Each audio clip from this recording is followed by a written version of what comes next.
Сәлем барлықтарыңызға. Бүгінгі раскладымызды жұбыңыз сізден не жасырады, соны көретін боламыз. Жұбыңыз сізден не жасырады? Өзіңізді ойлаңыз, жұбыңызды ойлаңыз.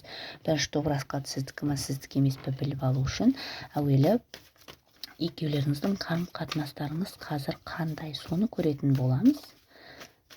Егер де ұнап жататын болса, лайк бассаңыздар болады. Жеке аштырамын дейтін болсаңыздар, жеке WhatsApp номермен шықсаңыздар болады. Және де тару картасын мен сияқты ашқыларыңыз келсе, үйренгілеріңіз келсе, үйренулеріңізге болады. Енді тақырыбымызға көшейік. Араларыңызда қазір не болып жатыр? Штоп расклад сіздікі ме, сіздікі емес пе білу үшін. Араларыңызда үшінші бір әйел адам бар болу ықтималдығы өте жоғары болып тұр. Бұл ер адам отбасылы болуы мүмкін, немесе сіз өз күйеуіңізді көріп отқан болсаңыз, арада басқа бір әйел адам бар.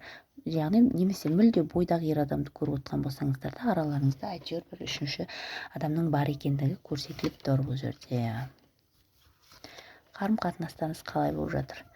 Яғни бұл жерде бір-бірлеріңізді үнемі тексеру, бір-бірлеріңізге көбінесе сене бермеу, қатты жаңағыдай қызғанғаныңызды білдіріп, тексеріп, қатты білдірмесеңіздер де бір-бірлеріңізге білдіртпей аңдисыздар. Интернет желісінен аңду деген сияқты нәрселер көрсетіліп тұр бір-бірлеріңізді.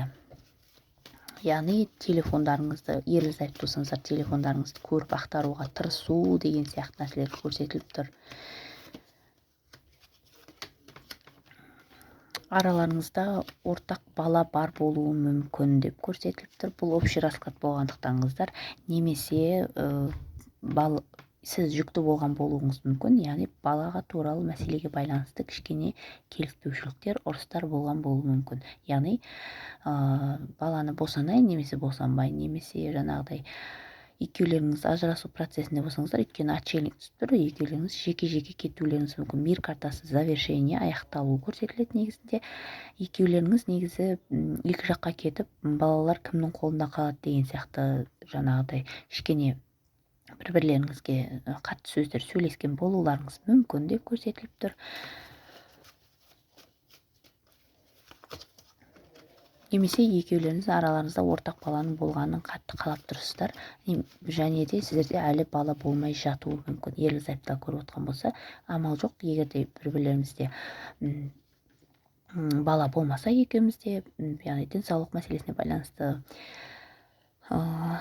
бала болмайтын болса, онда екі жаққа амал жоқ, кетсеміз. Бірақ бір-бірімізге ұнаймыз, бір-бірімізді түсінеміз, бірақ бала болмаса бірге болудың қажеті жоқ болашақта деген сияқты. Бұл жерде бұл ер адам маған ол керек деген сияқты сөздер айтқан болуы мүмкін, немесе соны бір айтпаса да білдіруі мүмкін деп көрсетіліп тұр. Екеулеріңіз араларыңыз негізі бір-бірлеріңізді керемет адам ретінде көресіздер, идеал ретінде көресіздер, бірақ амал жоқ, кетісу керек деген сияқты. Немесе бұл ер адам отбасылы ер адам болуы мүмкін. Иерофант картасымен король пентакли түсіп тұр. Немесе бұл ер адам дін жолына қарай кетемін, яғни сізбен қарым-қатынас жасамаймын. Құпия болуы мүмкін қарым-қатынастарыңыз, өйткені тройка кубков, махаббат үштігі болу ықтималдығы өте жоғары.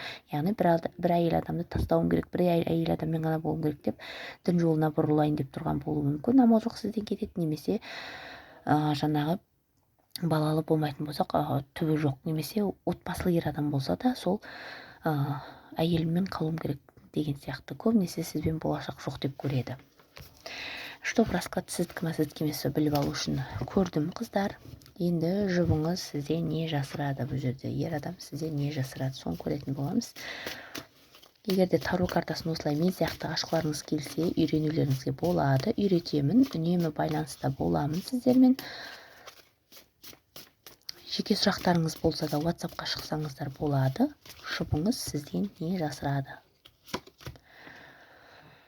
Дьявол картасы түсіп тұр. Бұл жерде екеулеріңіз бір-бірлеріңізге зависимый болуларыңыз мүмкін.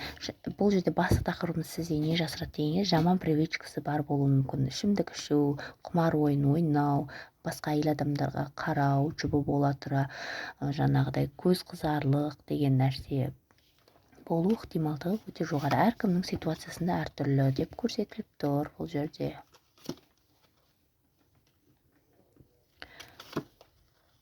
Иә, бұл жерде құмар ойын ойнау ықтималдығы да өте жоғары болуы мүмкін. Яғни император картасы түсіп тұр.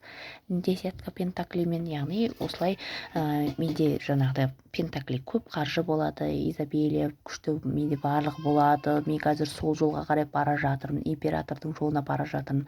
Құмар ойын ойнап, яғни жаман привычка арқылы жоғарылаймын, көтерілемін деген сияқты ойлар болуы мүмкін ер адамда.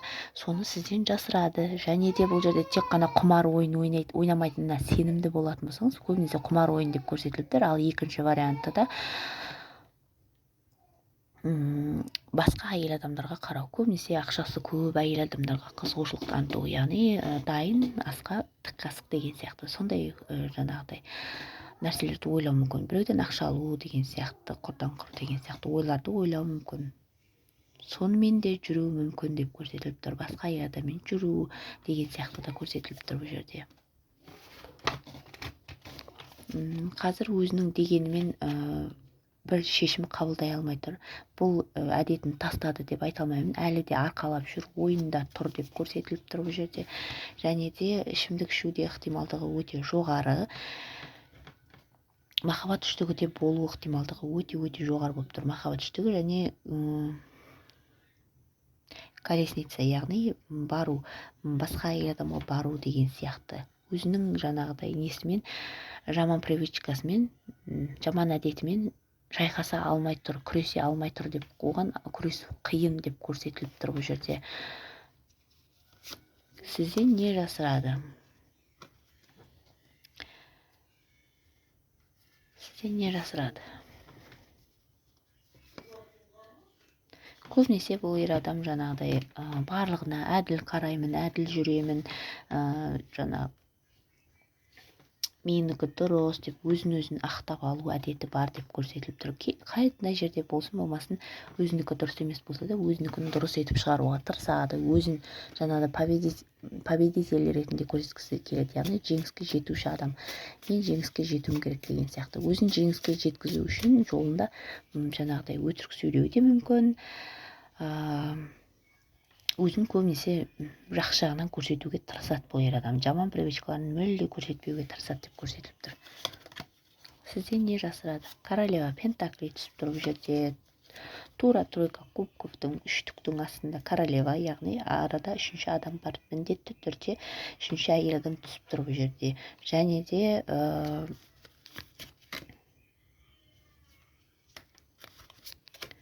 ол әйел адаммен балаға байланысты бір қарым-қатынасы дұрыс емес болуы мүмкін.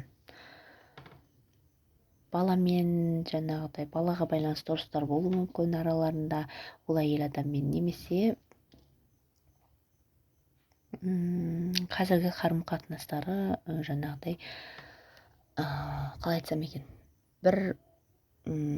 біресе басылып қалады, біресе жаңағыдай қарым-қатынастары күшейіп кетеді. Королева пентакли түсіп тұр, яғни бұл жерде екеуі ұрысып алады да жаңағыдай бірге кейін, мысалы азанда ұрысатын болса, кешке қарай бірге тату бір төсекте деген сияқты, яғни сондай нәрсе түсіп тұр бұл жерде. Сол нәрсені жасырады бұл жерде бұл ер адам. Жаңағыдай көбінесе бұл әйелі болуы да мүмкін деп көрсетіліп тұр. Яғни басқа әйел адаммен қарым-қатынасы бар, бірақ оны тастап та кете алмауы мүмкін, арада ортақ бала бар болуы мүмкін. Жалпы басқа әйел адаммен қарым-қатынасын сізден жасырады деп көрсетіліп тұр.